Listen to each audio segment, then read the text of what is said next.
Más de 200 personas detenidas dejó un allanamiento de la policía en el campus de la Universidad San Marcos en Lima. Los uniformados buscaban desalojar a cientos de manifestantes. La Comisión Interamericana de Derechos Humanos pidió al Estado peruano rendir cuentas sobre lo sucedido. Apartan del cargo al jefe del ejército de Brasil.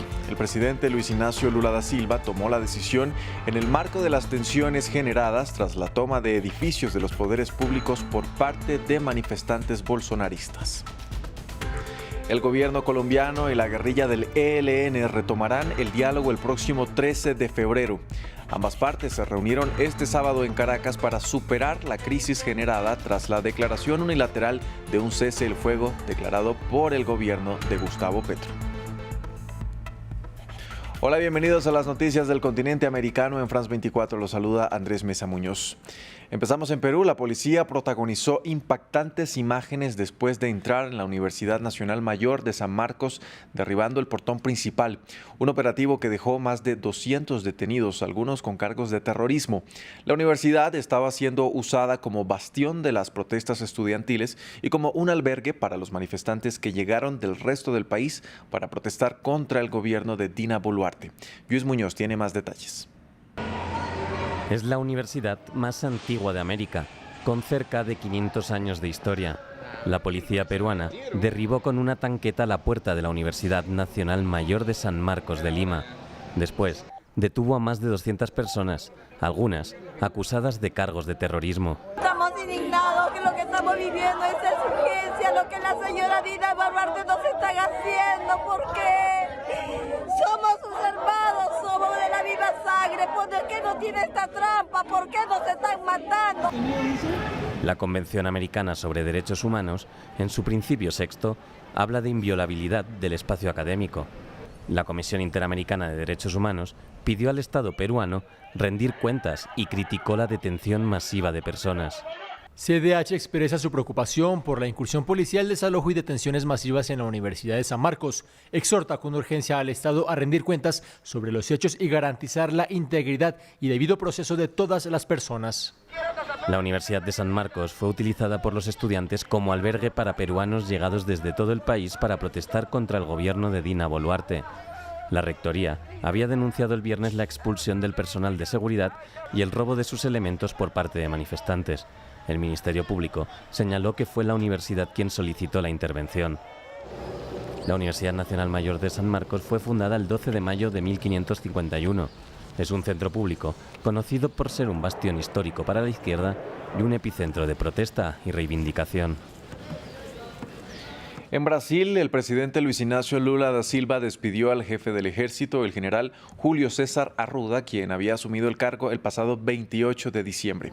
Y en su reemplazo estará Tomás Miguel Ribeiro Paiva, comandante del ejército del sureste. El cambio se enmarca en el ambiente de tensión que dejó el asalto del pasado 8 de enero a los edificios de los poderes públicos en Brasilia. Lula da Silva había dicho que sospechaba una colusión del personal de las Fuerzas Armadas en la insurrección. De otro lado, la Corte Suprema ordenó que de los 1.406 detenidos por los hechos, 942 entrarán en prisión preventiva mientras los otros disfrutarán de la libertad provisional. La Corte Suprema de Brasil ordenó la prisión preventiva a 942 de los 1.406 detenidos por los actos del 8 de enero en Brasilia. Según el magistrado Alexander de Moraes, instructor del caso, se quedarán en prisión preventiva por participar en actos de terrorismo y destrucción de bienes públicos y son acusados de asociación criminal, abolición violenta del Estado de Derecho y golpe de Estado. Las otras 464 personas serán liberadas provisionalmente y estarán bajo medidas cautelares. Esta semana, el presidente Lula se reunió por primera vez con el ejército para investigar una posible implicación de las Fuerzas Armadas en la insurrección. Sin embargo, el ministro de Defensa del país afirmó que no tuvieron un papel directo en los disturbios. Tengo entendido que las Fuerzas Armadas no estuvieron directamente involucradas. Ahora bien, si algún elemento individual tuvo su participación, responderá como ciudadano. No tengo la menor duda de que otro de estos hechos no ocurrirá, porque las Fuerzas Armadas lo anticiparán. El pasado 8 de enero, miles de partidarios de Jair Bolsonaro invadieron y destruyeron las sedes del Congreso, de la Corte Suprema y del Palacio Presidencial en la capital Brasilia. Pedían una intervención militar para derrocar al presidente Lula, que resultó elegido por un estrecho margen en octubre pasado sobre Bolsonaro. Seguimos en Brasil porque este sábado se celebró el Día Mundial de la Religión, que coincide en esta nación con la jornada del combate a la intolerancia religiosa. En este país, solo en el primer semestre de 2022 fueron contabilizadas 545 quejas de intolerancia, la mayoría en las ciudades de Sao Paulo y Río de Janeiro. Es un dato que revela un aumento del 45,6%. Veamos el informe de nuestra corresponsal Valeria Sacone. Hoy es día de rezo en este templo dedicado al candomblé. Es una religión que llegó a Brasil de la mano de los más de 5 millones de esclavos africanos. Estamos en la Baixada Fluminense, en la periferia de Río de Janeiro, donde reina el miedo tras una ola de ataques violentos contra terreiros, como llaman a esos templos. Los autores son narcotraficantes convertidos a la religión evangélica. Los autores son personas que dicen, no quiero que el diablo viva más aquí. Ahora quien vive aquí es Dios. Nosotros seríamos el demonio. Esta religiosa da voz a quienes están amenazados de muerte. A pesar de su perfil militante, reconoce que tiene miedo. Mis amigos me dicen, hermana, sal de aquí, esto es peligroso. No sigas denunciando los ataques, déjalo. Para este estudioso, detrás de la intolerancia religiosa está el racismo estructural.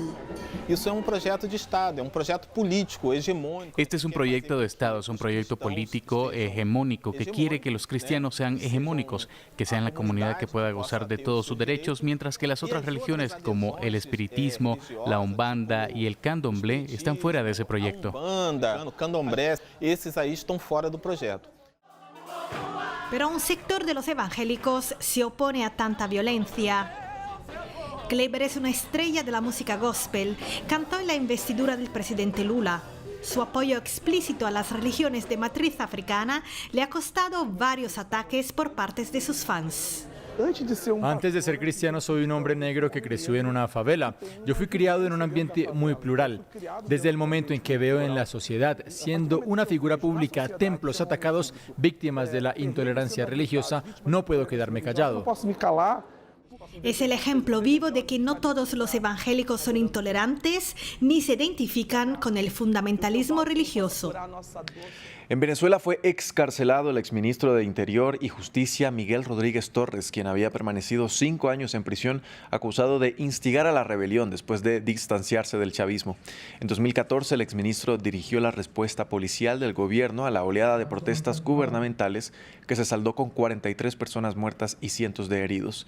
Hechos por los que líderes de la oposición exigen que rinda cuentas. Después de su excarcelación, Rodríguez partió rumbo a España. El gobierno de Colombia y el Ejército de Liberación Nacional retomarán el diálogo el próximo 13 de febrero en México y allí discutirán la posibilidad de un cese el fuego bilateral. Así lo dieron a conocer durante una declaración conjunta tras una reunión entre ambas partes este sábado en Caracas. El encuentro estaba destinado a superar la crisis provocada en diciembre, cuando el gobierno de Gustavo Petro anunció un cese el fuego que fue desmentido por el grupo armado. Para que funcione hay que acordar reglas del juego, que se llaman protocolos. Y a su vez, esos protocolos cubren a las Fuerzas Armadas del Estado y al ELN, porque obligan a ambos. Entonces, eso va a demandar pues un tiempo, pero esperamos de que, como se va a trabajar varias semanas en México, lograr avanzar sustancialmente. En noticias de Estados Unidos, el Departamento de Justicia encontró un nuevo paquete de documentos clasificados en la casa del presidente Joe Biden en Delaware. Así lo comunicó el abogado del mandatario Bob Bauer, quien dijo que en total se hallaron 6 documentos durante una requisa que duró unas 13 horas. Bauer agregó que el Departamento de Justicia también se llevó unas notas de Biden escritas a mano que datan de su periodo como vicepresidente durante la era Obama. Hasta aquí este informativo. Gracias por acompañarnos. Continúen con nosotros.